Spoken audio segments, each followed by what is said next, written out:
bangsa Indonesia. Dengan ini menyatakan kemerdekaan Indonesia. 2 hari setelah proklamasi kemerdekaan Indonesia, Bali bersama Nusa Tenggara Barat dan Nusa Tenggara Timur ditetapkan menjadi bagian wilayah Republik Indonesia dan tergabung dalam wilayah Provinsi Sunda Kecil dengan Gubernur I Gusti Ketut Puja.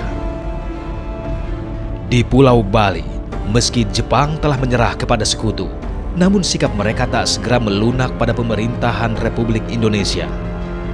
Bahkan untuk mencegah tersiarnya berita proklamasi kemerdekaan Indonesia, pasukan Jepang yang masih bersenjata lengkap menyegel pesawat-pesawat radio di Pulau Bali, sehingga berita proklamasi kemerdekaan Indonesia baru dapat diketahui warga Bali 6 hari kemudian.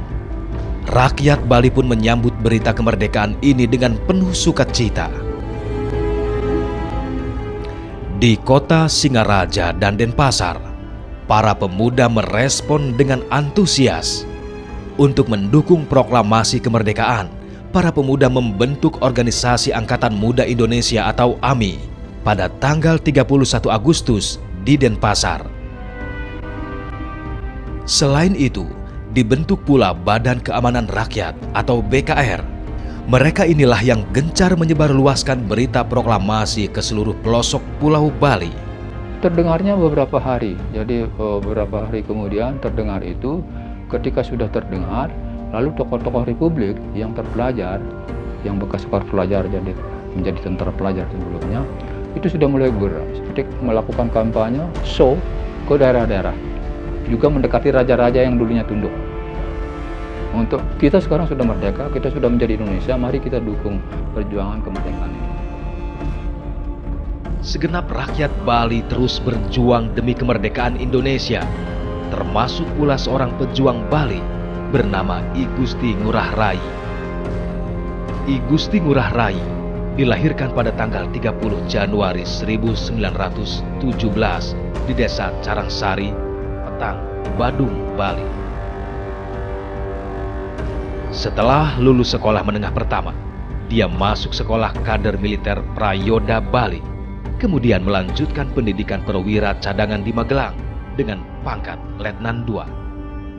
Saat pendudukan Jepang, ia lebih memilih bekerja sebagai pegawai biasa daripada bergabung menjadi tentara pembela tanah air atau PETA yang dibentuk oleh Jepang. Setelah kabar Indonesia merdeka sampai di Bali, I Gusti Ngurah Rai bergabung dalam Tentara Keamanan Rakyat atau TKR dan diangkat menjadi komandan.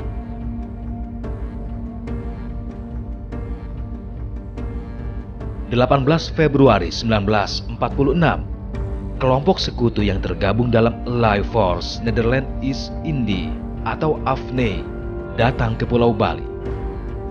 Mereka berdalih menjadi badan yang akan melucuti persenjataan tentara Jepang yang saat itu kalah dalam Perang Dunia Kedua. Tanpa pertempuran, tentara sekutu berhasil menduduki Bali. Jepang pun secara resmi menyerahkan kekuasaannya kepada Mayor Jenderal Manson, Komandan AFNE wilayah Jawa Timur, Bali dan Lombok. Keadaan berubah pada 2 Maret 1946 ketika pemerintahan Hindia Belanda atau Netherlands Indies Civil Administratie atau NICA dan batalion awak kapal Gajah Merah yang dipimpin Letkol Infantri F.H. Termulen mendarat di Sanur. Tentara yang awalnya datang untuk menggantikan tentara Inggris ternyata dengan cepat menduduki kota-kota di Pulau Bali dan menangkap para pemuda pro kemerdekaan. Suasana Bali kembali tegang. Gajah Merah itu kan tentara Belanda yang diistirahatkan lah selama pendudukan Jepang itu di Siam, yang diistirahatkan istilahnya. Tapi begitu Sekutu menang, ya ini yang dikirim ke daerah sini, daerah Sunda Kecil ini, termasuk Bali lah di situ. Itu yang dikirim, sehingga ya, orang-orang yang tadinya ya ini keberingasan itu muncul. Ya, disitulah terjadi istilahnya insiden-insiden. Sejak kedatangan tentara Gajah Merah, perjuangan rakyat Bali mempertahankan kemerdekaan semakin berat.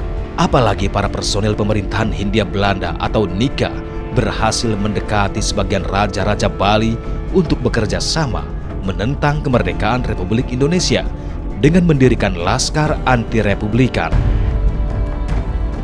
Di Yogyakarta di bulan Januari, I Gusti Ngurah Rai bertemu Presiden Soekarno dan para pimpinan TKR. Akhirnya Kepala Staf Umum Tentara Republik Indonesia, Letnan Jenderal Urip Sumoharjo berjanji mengirimkan bantuan senjata dan personil ke Pulau Bali. 4 April 1946, setelah diangkat sebagai Komandan Resimen Tentara Republik Sunda Kecil dan mendapat bantuan personil dan senjata, I Gusti Ngurah Rai kembali ke Pulau Bali. Namun Belanda yang menjaga ketat titik-titik pendaratan di Pulau Bali membuat pertempuran kembali berkecamuk. Kembali lagi ke Bali, artinya dari Banyuwangi menyeberang.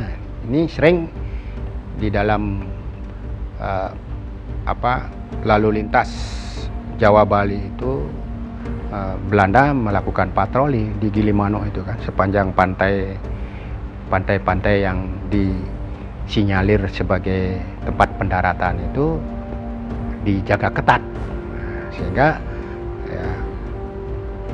ya pernah terjadi rombongan Rai itu bisa kembali lagi ke Banyuwangi karena dijaga ketat. Nah, itu mencari hari-hari, malam hari atau apa, sampai bisa